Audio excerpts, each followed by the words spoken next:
이동하면서 혹은 밥 먹으면서 편하게 들을 수 있는 시사의 참견. 안녕하세요 하고 여러분, 시사의 참견 패널 홍혁재입니다.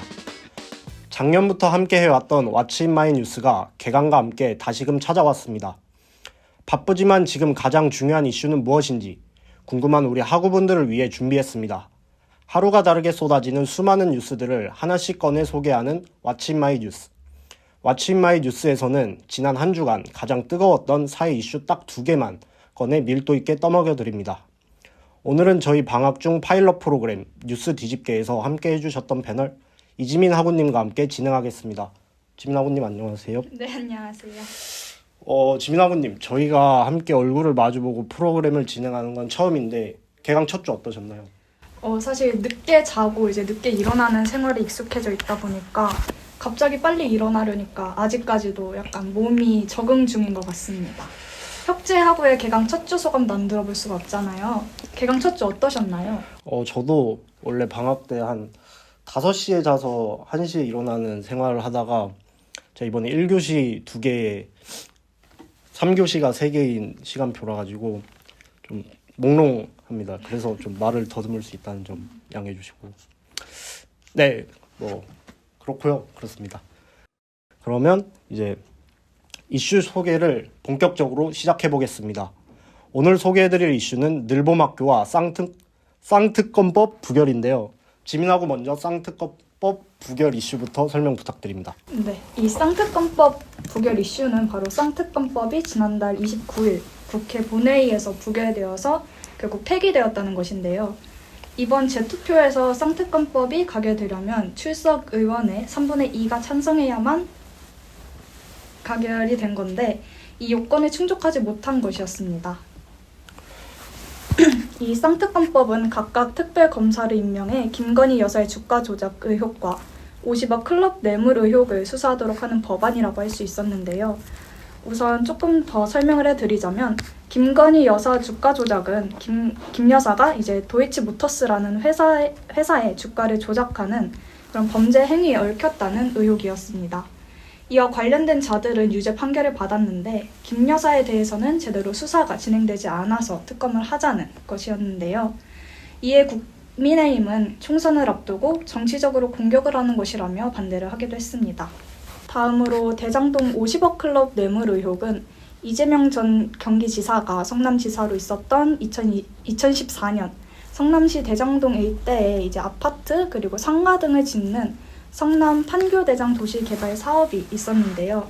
이에 참가한 민간 사업자가 투자한 돈에 비해서 엄청나게 큰 돈을 번 것에 대한 의혹이라고 할 수 있었습니다. 이 쌍특검법이 왜 재투표를 하게 되었는지도 말씀을 드리자면 이 쌍특검법이 작년에 야당의 주도로 법이 통과되었었는데 윤석열 대통령이 제의를 요구해서 국회로 돌려보내면서 이번에 재투표를 하게 된 것입니다. 이제 부결 이후에 국민의힘 일부 현역 의원을 컷오프, 즉 공천 배제가 속출하면서 이 국민의힘 내부에서도 반발이 나오고 있었고요. 야당에서는 대통령 거부권은 독선과 독주의 또 다른 말이라면서 윤석열 대통령은 역사상 가족 관련 특검을 거부한 대한민국 첫 번째 대통령이 되었다면서 목소리를 높이기도 했습니다. 또한 지난 5일 서울 그리고 양평 간의 고속도로 특혜 의혹 그리고 명품백 수수 의혹 등 기존 특검법에 빠졌던 내용을 추가해서 김건희 특별법을 재추진하겠다고 11명의 민주당 의원이 공동 발의를 하기도 했습니다. 아, 네, 그렇군요. 네. 그러면 약간 궁금한 게 있는데 혹시 그럼 처음에 이제 있었다가 이제 대통령이 거부권을 행사해서 다시 재의결을 한 거잖아요. 그때는 왜 부결이 됐나요? 혹시 여당에서도 약간 의견이 갈린 건지. 재투표를 했어요. 네네. 이제 야당 의원에서 171명이 표결에 참여를 해서 이제 여당에서는 적어도 17명의 찬성표가 있어야 통과가 될 수 있었는데 이제 여당에서 이탈표가 거의 없어서 반대가 된 것으로 알려져 있습니다. 그러면 이제 거부권을 행사한 다음에 재의결을 할 때는 그 통과되는 기준이 좀 더 높아지는 거 맞죠? 네. 아, 출석위원회 3분의 2가 찬성을 해요. 그렇군요. 그러면 혹시 지금 이 사태라고 하면 좀 그렇고 해당 사안에 대해서 혹시 어떤 생각을 가지고 있는지. 사실 많은 기사를 보잖아요. 네. 그러면은 약간 볼 때마다 어떤 생각이 드냐면 검찰이 제대로 된 수사를 진행하지 않아서 계속 이 사태가 벌어지고 있고 앞으로도 계속 제대로 된 수사를 하지 않으면 이제 22대 국회에서도 이를 가진 이제 공방이 계속될 거라고 생각이 들었거든요. 그래서 지금부터라도 이제 적극적으로 수사를 임해야 되지 않나라는 생각이 가장 먼저 들었던 것 같습니다. 네, 저도 비슷한 생각인데요. 뭐 여당 측에서는 이제 어쨌든 지금 총선을 앞뒀으니까 뭐 총선을 앞두고 뭐 약간 여론을 이렇게 뭐 하려는 그런 게 아니냐라고 하면서 좀 회피를 하고 있는데 어쨌든 지금 이 윤석열 대통령과 이제 김건희 여사의 논란이 어쨌든 윤석열 대통령이 되기 전부터 꾸준히 있었던 논란이잖아요. 그런데도 불구하고 아직까지 명확하게 뭔가 이렇게 된 게 없으니까 꾸준히 논란이 되는 건데 뭐 총선을 앞두든 뭐 어쨌든 제대로 된 조사가 이루어져서 뭐 그게 진실이든 거짓이든 그게 명확히 밝혀져야 되지 않나라고 생각을 합니다. 네. 그러면 이제 혁재하고가 준비한 늘봄학교 이슈 정리 들어볼까요? 네. 늘봄학교는 이번에 이제 24학년도 이제 1학기가 되면서 처음은 아니고 뭐 작년에도 시범 운행이 되었었지만 이번에 정식적으로 이제 전국 초등학교 2,700여 곳에서 늘봄학교가 이번에 도입이 됐습니다. 늘봄학교는 이제 맞벌이 부부 등을 위해 학교가 오전 7시부터 오후 8시까지 돌봄과 교육을 담당하는 제도입니다. 누구나 원하면 이제 무료로 이제 뭐 조건 같은 거 없이 방과 후 프로그램에 참여할 수 있고 저녁 식사 또한 제공됩니다. 이게 정부에서 계획은 이제 1학기에는 지금 전국 2,700여 개의 학교 1학년들을 대상이고 이제 오는 2학기 때 바로 전국에 있는 모든 1학년을 대상으로 시행을 하겠다고 했고요. 이렇게 점차 늘려 나가서 2026년도에는 전국 모든 초등학교 1, 2, 3, 4, 5, 6학년이 전부 참여할 수 있도록 하고 있습니다. 네, 근데 이게 혹시 궁금한 게 있거든요. 초등학교 때 돌봄 교실 해보셨나요? 저는 사실 학원에 다녔어가지고 딱히 해본 적은 없었어요. 해보셨나요? 저도 안 해봐서 여쭤본 건데 이게 사실 늘봄 학교랑 돌봄 교실 비슷해 보이지 않나요? 네. 무슨 차이인지 아시나요? 아니요. 설명 혹시 해주실 수 있어요? 네. 저도 늘봄 교실이란 걸 이번에 처음 알았는데 늘봄 학교. 이게 비슷하니까 돌봄 교실이 떠오르더라고요. 그래서 뭐가 다른지 찾아봤는데 저도 돌봄 교실은 안 나와봐서 모르지만 이제 찾아본 바로는 돌봄 교실은 신청을 하고 거기서 뭐 약간의 조건들을 따져서 선별을 해가지고 이렇게 신청을 받더라고요. 그래서 떨어지는 사람도 많고 실제로 이제 많은 수요에 비해 작년 기준 대기 아동이 전국적으로 15,000명이나 됐다고 하더라고요. 그렇게 공급이 부족했는데 뭐 이번에 늘봄 교실은 아예 그 제한이 없어서 정원에 그래서 신청만 하면 전부 참여가 가능해서 이게 차이점이라고 볼 수 있을 것 같습니다. 하지만 또 문제가 있는데요.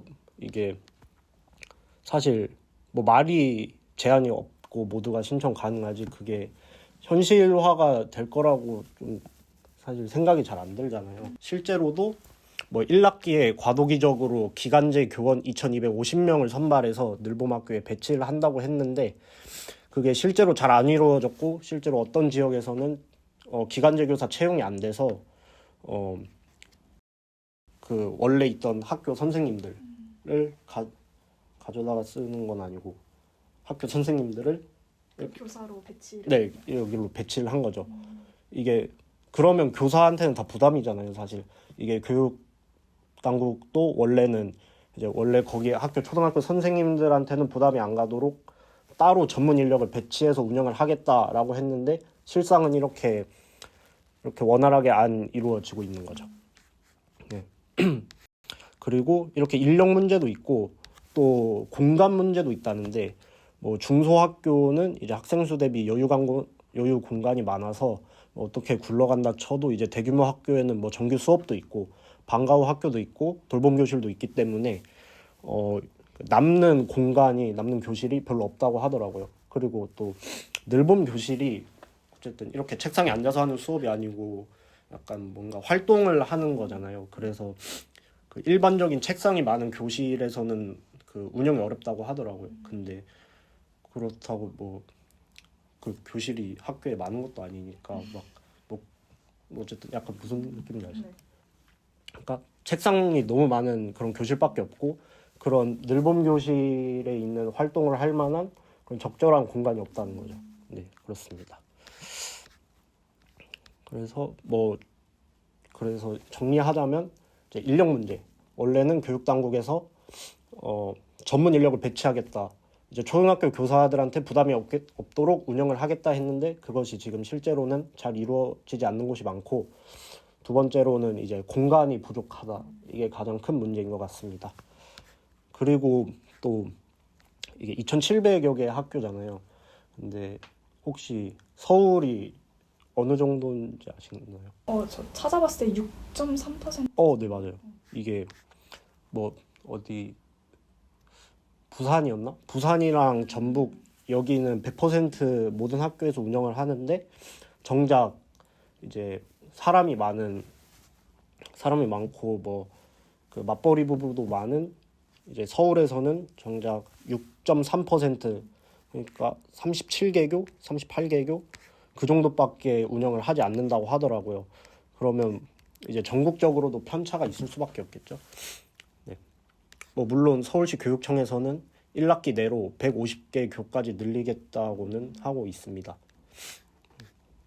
이렇게 뭐 지금 딱 이 내용만 보면은 전 어떤 생각이 드냐면 위에서는 뭐 어쨌든 이거를 1학기 때 2,700개 교가 할 거고 이제 2학기 때는 전국 모든 초등학교에서 이걸 꼭 해야 되고 25년에는 1, 2학년들이 전부 해야 되고 전국 모든 초등학교에서 이제 26년에는 이제 전국에 있는 모든 초등학교가 이제 전학년을 대상으로 늘봄 학교를 시행해라 이렇게 말을 한 건데 정작 그 현장에 있는 교사들이나 이런 사람 실제로 그 일을 해야 할 교사들은 걱정이 많아진 거죠. 그래서 이 현장과 이 행정 간의 그 뭔가 소통의 차이가 좀 있지 않나. 네, 실제로 어젠가 그제 기사에서도 이제 윤 대통령이 국무회의에서 지역이나 학교에 따라 사정이 달라 늘봄 학교를 준비하는데 어려움이 있는 것을 안다. 근데 시행 초기라 부족함도 있을 것이라며 그러나 당장에 미흡한 부분이 있더라도 부족한 점을 보완해 국가 돌봄 체계를 확립해 나가야 한다고 강조했다. 뭐 맞는 말인데 그 이거를 하려면 좀 더 현장에 대해 잘 알 필요가 있다는 생각이 좀 들더라고요. 네. 혹시 지민하고는 어떻게 생각하시나요? 제가 생각했을 때 이걸 시작하겠다는 취지는 좋다고 생각을 해요. 왜냐면 이제 맞벌이 부부나 학교 방과 후 이후에 아이들을 뭐 돌볼 여력이 안 되는 분들에게는 뭐 육아 부담을 줄일 수가 있고 학생들 입장에서도 학원 땡땡이보다는 조금 더 다양한 사고력을 기를 수 있는 그런 좋은 경험이 될 거라고 생각은 하는데 저도 혁재학우랑 비슷하게 이제 공간도 강사도 아무것도 준비가 거의 안 되어 있었잖아요. 그래서 이런 충분한 준비 시간 없이 너무 성급하게 시작된 건 아닐까 하는 생각이 들었습니다. 오늘 저희가 꺼내드릴 뉴스는 여기까지입니다. 간단하게 소감 들어보고 마치도록 하겠습니다. 지민하고 오늘 이제 파일럿 프로그램인 뉴스 뒤집개를 지난 2주 동안 하다가 이번에 새롭게 왓츠인마이 뉴스를 해보았는데 어떠셨나요? 뭔가 뉴스 뒤집개랑 비슷하면서도 다른 느낌이었고 지금까지 저희가 비대면으로 2번 했었잖아요. 네. 근데 대면으로 촬영을 하니까 뭔가 이제 진짜 시작하는 느낌? 네, 그랬던 것 같습니다. 혁재학원은 이제 왓츠인마이 뉴스 되게 오랜만에 진행을 하셨잖아요. 네네. 어떠셨나요? 저도 뭐 이제 원래 비대면으로 계속 하다가 대면으로 하니까 좀 새로운 것 같고 예, 새롭네요. 새롭습니다. 네, 뭐 이렇게 이번 주 가장 핫했던 이슈 2개를 꺼내 소개해드렸는데요. 다음 주에도 유익한 정보들과 함께 찾아오기를 약속하며 이번 주 왓츠인마이 뉴스를 끝내보도록 하겠습니다. 감사합니다. 감사합니다.